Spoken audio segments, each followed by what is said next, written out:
Of all the planets in our solar system, there's little doubt in saying that Mars has attracted the most optimism about the possibilities for extraterrestrial life. And it reaches right back to Percival Lowell and his speculations about Martian canals. He drew detailed maps of Martian canals that he thought had been constructed by ancient Martian civilizations seeking to channel water from the polar ice caps down to the equator to their beleaguered, desiccated cities.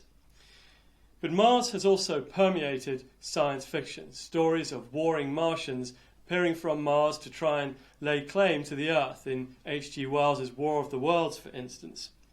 And even in recent times, the possibility of civilizations on Mars has captured the human imagination.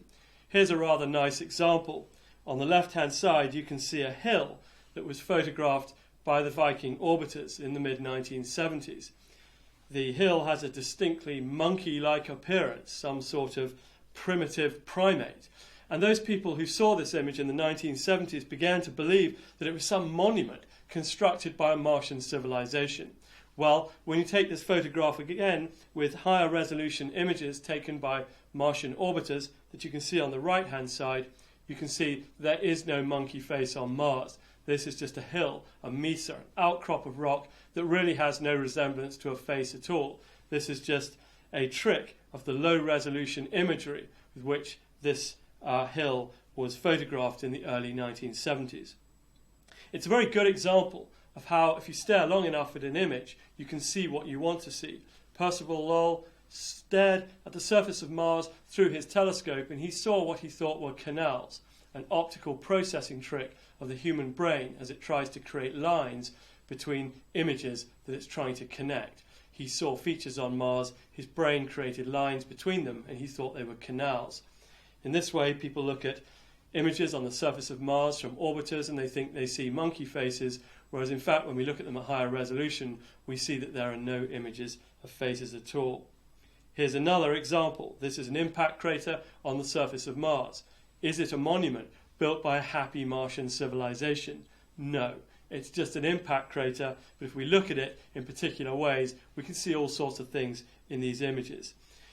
These are lessons from the history of astrobiology, lessons about how one should be cautious about gathering data, but also cautious about making interpretations on things that one might want to believe. One might want to believe that there's life on Mars, even though the data is telling you something very different. The first attempt to seek life on Mars using a real experiment were the Viking biology experiments. These were launched to the surface of Mars on the Viking landers that landed on Mars in 1976. The Viking biology experiment consisted of 3 sub-experiments, and these 3 experiments were the following. First of all, there was a labelled release experiment, and here nutrients were placed into the soil that had radio-labelled carbon. The idea is that the nutrients would be used by microbes that would produce waste products, and these waste products would contain radioactive carbon, such as carbon dioxide, which could be picked up by the instrument as a demonstration that there were metabolically active microbes in Martian soil. The second experiment was the gas exchange experiment, and here nutrients were added to the soil to see if any gases were given off that might be the products of biological activity, such as methane, hydrogen or oxygen, that might demonstrate that microbes were actively using those nutrients and producing gases as a waste product. And the third experiment was the pyrolytic release experiment. And here carbon dioxide with radio-labelled carbon was added to the soil. The idea is that the carbon dioxide would be taken up by autotrophs, microbes that use carbon dioxide as a source of carbon. This radio-labelled carbon would be incorporated into the cells, and then the cells would essentially be heated up, burnt up inside the experimental apparatus, and this radioactive material, radioactive carbon that had been fixed in the cells by the cells taking up the carbon dioxide, would be released and detected. The experiment also had a heat sterilised control, where Martian soil was collected by the Viking lander and heated to kill any possible biology, and then the same experiments were performed on this heat sterilised control. So what were the results of the Viking biology experiments? Well, the labelled release experiment did give off gas, but this was not repeated in later attempts at the same experiment, so that was inconclusive. The gas exchange experiment did result in the production of oxygen, but the problem was that oxygen was also produced in the non-biological control that had been heated to kill any potential microorganisms. And then finally, in the paralytic release experiment, radioactive carbon was found in gases released in that experiment, but it was also found in the non-biological controls. Taken together, these results suggest that there was a reactive component to Martian soil. We now know that Martian soil contains perchlorate, an oxidizing compound, and it may contain other oxidants as well. And we think that those oxidants were reacting with the nutrients, other compounds added in the Viking experiments, and causing the release of these gases in the experiment. So it wasn't caused by biology, but rather by chemistry. This is consistent with what we now know about the Martian surface. It's a very extreme surface. There's no liquid water. There's high levels of ultraviolet radiation and ionizing radiation.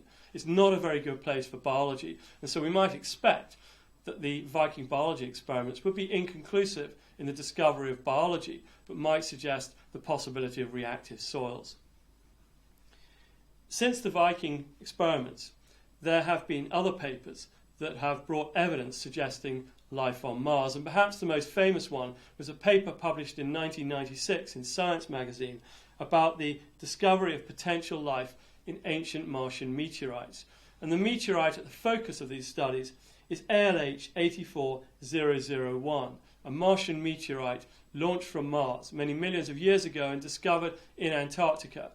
It sat in Antarctica for over 13,000 years and then was discovered by scientists.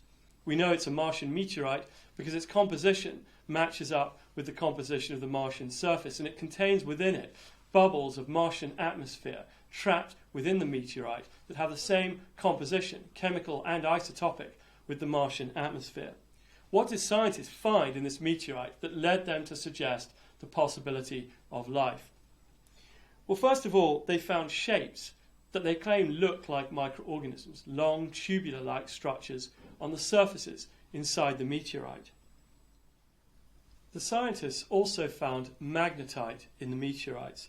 Now, magnetite can be produced by non-biological processes, but it's also produced by bacteria, magnetotactic bacteria, that use little grains of magnetite to align themselves with magnetic fields. And one of the characteristics of these bacteria is they produce chains of magnetite, and chains of magnetite were claimed to be found in the meteorites. The scientists also found PAHs, polyaromatic hydrocarbons. These are complex organic compounds that could be associated with life. They were found inside the meteorite and associated with globules of carbonate rocks, carbonate minerals inside the meteorite. The scientists claim that the association of these PAHs with the carbonate granules suggests the possibility that these came from life rather than from contamination outside the meteorite.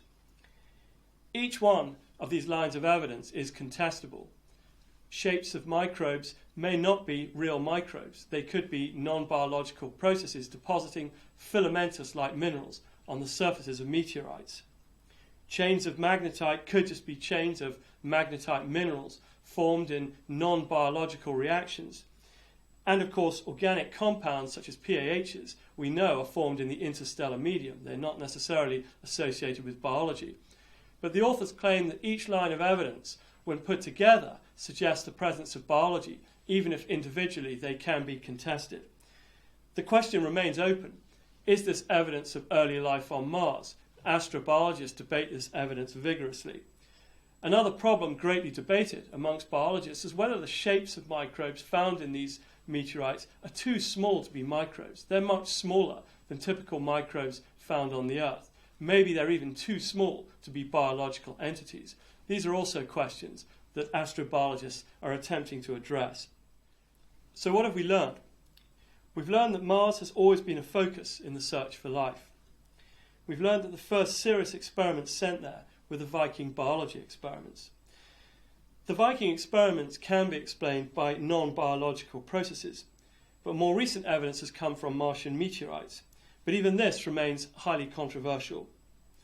Really, the question of life on Mars can now only be solved with robotic and human explorers and by studying new samples of the surface and subsurface of Mars to get more evidence, more data points that might help us to understand whether Mars was ever habitable and whether it ever harboured life.